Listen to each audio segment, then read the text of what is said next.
SCP-327. La sirena. Euclid.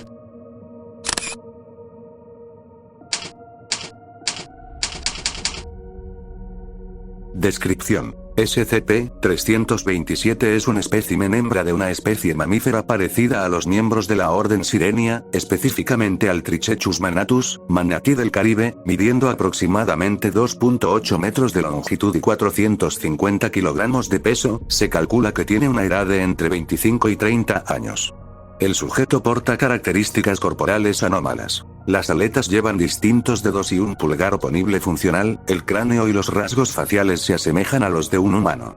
SCP-327 fue golpeado por una hélice de un bote hace 5 a 10 años antes de la recuperación. Como evidencia, tiene una gran cicatriz en su cabeza y espalda, junto con rastros de un severo trauma craneal. SCP-327 es inteligente y capaz de hablar simples frases de español, sin embargo, experimenta una dificultad significante al pronunciar y entender conceptos. El efecto anómalo de SCP-327 está basado en su vocalización primaria, que es similar a las canciones producidas por los cetáceos.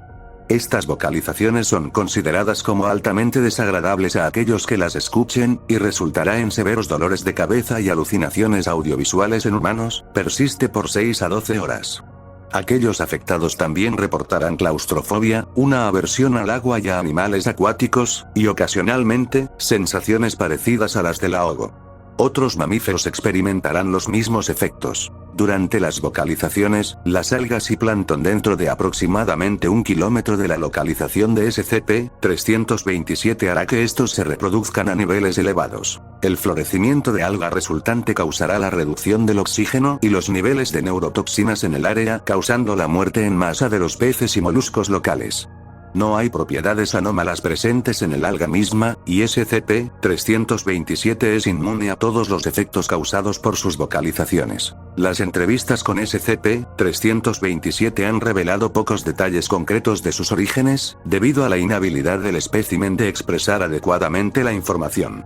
SCP-327 ha dado a entender la existencia de otros especímenes de la especie que residen en el Golfo de México y el Mar Caribe. Sin embargo, no se han reportado anomalías correspondientes a las descripciones. Anexo 01. Registro de recuperación. SCP-327 fue recuperado en agosto del 2008, después de una serie inexplicable de dolencias mentales entre los ciudadanos de Eliminado, Florida e informes de sonidos inexplicables en el área. El área había sido vigilada por la Fundación durante 2 semanas, ya que había un informe acerca de un manatí mutante que había sido varado por la tormenta tropical Fay. Después de la investigación hecha por agentes de la Fundación, se distribuyeron amnésicos a la población local y el espécimen fue recuperado sin incidente. Anexo 02. Extracto de entrevista. Censurado. Censurado. 2000. Censurado.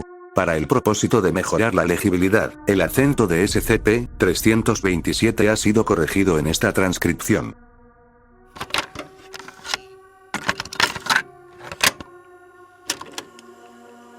Hola, 327. Aló, doctora Ambry.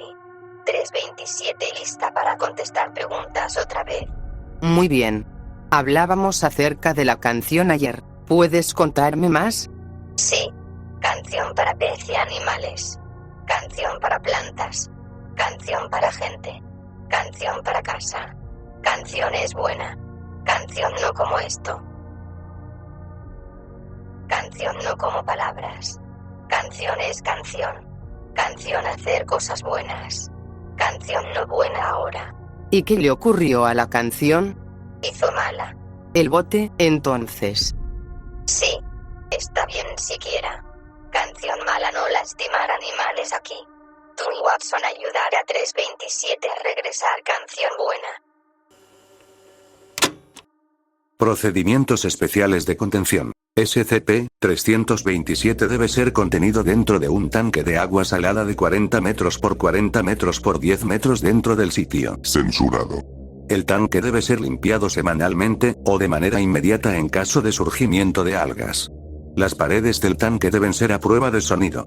Todo el personal que interactúe o entre en la contención de SCP-327 debe usar audífonos contra sonido cuando no esté conversando directamente con SCP-327. Aquel miembro del personal que reporte sufrir los efectos de SCP-327 debe ser removido del deber activo hasta que sean analizados por un terapeuta del personal. SCP-327 debe ser alimentado con 15 kilogramos de lechuga y vegetales de hoja variados, acompañado con los suplementos nutritivos apropiados. La enseñanza del idioma español a SCP-327 ha sido aprobada, y será llevada a cabo por los doctores Amberly y Watson. 2 horas al día han sido asignados para este propósito. Fin del reporte. Sígueme y comenta cuál otro SCP deseas conocer.